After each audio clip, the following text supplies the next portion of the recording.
বিরুল ওয়ালিদাইন, পিতামাতার সাথে সদ্ব্যবহার। প্রথমে আমাদেরকে জানতে হবে আল বির মানাল বির, বীর শব্দের অর্থ কি? বীর শব্দের অর্থ হলো আল ইহসান, সদাচরণ করা, সৎ ব্যবহার করা, ওয়াল খায়র, ভালো, কল্যাণ, উত্তম ব্যবহার করা, ওয়াল আতা, কিছু দেওয়া, দান করা, উপটকন করা, হাদিয়া দেওয়া ইত্যাদি। আল বীর মানাল বীর ইসতিলাহান ইসমুন জামিউন লিকুল্লি মাআনিল খায়র, কল্যাণকর যত রকমের অর্থ বহন করে, সব কিছুর অর্থ এক কথায়, সবকিছু অর্থের নাম হলো বীর।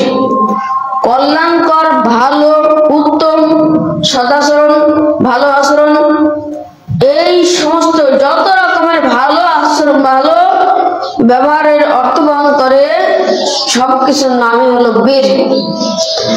এখন আসুন মানাল বিররিল ওয়ালিদাইন, পিতামাতার সাথে সৎ ব্যবহার বা ভালো আচরণ, সদাচরণ করার অর্থটা কি? বিররুল ওয়ালিদাইন আল ইহসানু ইলাল ওয়ালিদাইনি বিল কওলি ওয়াল ফি'লি তাকাররুবান ইলাল্লাহি তাআলা।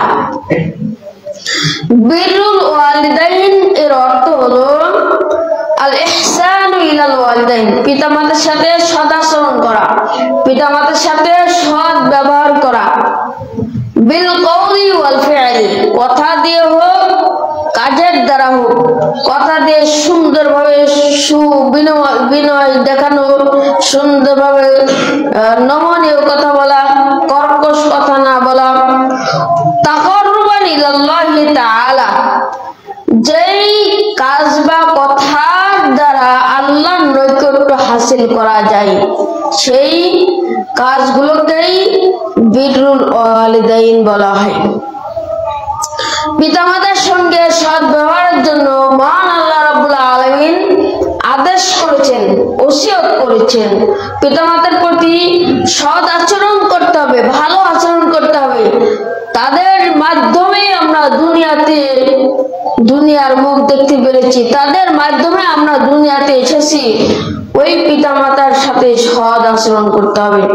আল্লাহ রাব্বুল আলামিন তার মহাগ্রন্থ আল কোরআন কারীমে ইরশাদ করেন, ওয়াসাইনাল ইনসানা বিওয়ালিদাইহি হুসনা, ওয়াসাইনাল ইনসানা, আমি মানুষকে আদেশ করেছি, উপদেশ দিয়েছি, নসিহত করেছি, বিওয়ালিদাইহি হুসনা, তাদের তার পিতামাতার সাথে সে উত্তম ব্যবহার করবে, সদাচরণ করবে, ভালো আচরণ করবে, সৎ ব্যবহার করবে।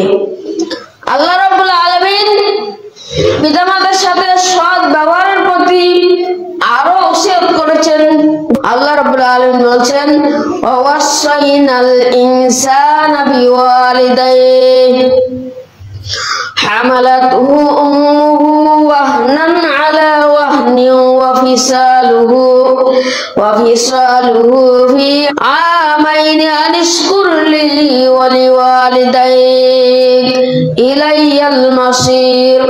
আল্লাহ তাআলা বলছেন, ওয়াসাইনাল ইনসানা বিওয়ালিদাইহি, আমি মানুষকে আদেশ করেছি, আমি মানুষকে ওসিয়ত করেছি যে তার পিতা আমাদের সাথে সৎ আচরণ করবে। হামালাতুহু উম্মুহু ওয়াহনান আলা ওয়াহন, যেই মা তাকে কষ্টের পর কষ্ট সহ্য করে, যেই মাতা কষ্টের পর কষ্ট সহ্য করে তাকে পেটে বহন করেছে। ওয়াফিসালু ফি আমাইন, আর 2 বছর যাবত দুগ্ধ পান করে দুধ ছাড়া হয়েছে। আর এই জন্যই উশকুরলি ওয়া লিওয়ালিদাইক, এই জন্যই আমার শুকরিয়া আদায় করো, আমি তোমাদের রব, তোমাদের রিজিকদাতা, আমার শুকরিয়া আদায় করো। ওয়া লিওয়ালিদাইক, এবং পিতা মাতার সাথে সৎ ব্যবহার করো, পিতা মাতার কৃতজ্ঞতা প্রকাশ করো। ইলাইয়াল মাসির, জেনে রাখো আমার দিকেই তোমাদের প্রত্যাবর্তন স্থল, আমার কাছে তোমাদের আসতে হবে। দুনিয়াতে তুমি পিতামাতার পিতামাতার সাথে যতই খারাপ ব্যবহার করো, যতই মারধর করো, যতই রাগান্বিত কথাবার্তা বলো, আমার কাছে তোমাদের আসতেই হবে। সম্মানিত উপস্থিতি, পিতামাতার সাথে সৎ ব্যবহারের প্রতি আল্লাহ রাব্বুল আলামিন ওসিয়ত করেছেন। অন্য একটি আয়াতে আল্লাহ রাব্বুল আলামিন বলছেন, ওয়াসাইনাল ইনসানা বিওয়ালিদাইহি ইহসানা হামালাতু উম্মুহু কুরহান ওয়া ওয়াদাতুহু কুরহা ওয়া হামলুহু ওয়া ফিসালুহু 30 শাহরা।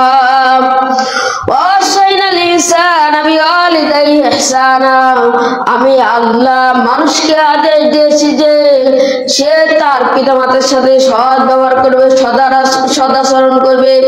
হামালাতু উম্মুহু কুরহা, যেই মা তাকে অনেক দিন পেটে কষ্টের পর কষ্ট যন্ত্রণা সহ্য করে পেটে বহন করেছে। ওয়াদাতুহু কুরহা, এমনকি তাকে যখন দুনিয়াতে ভূমিষ্ঠ করে তখনও কষ্ট করেছে। ওই সন্তানের বহন করা এবং তাকে দুগ্ধ পান করার পরে পৃথক করা, এর সময় লেগেছিল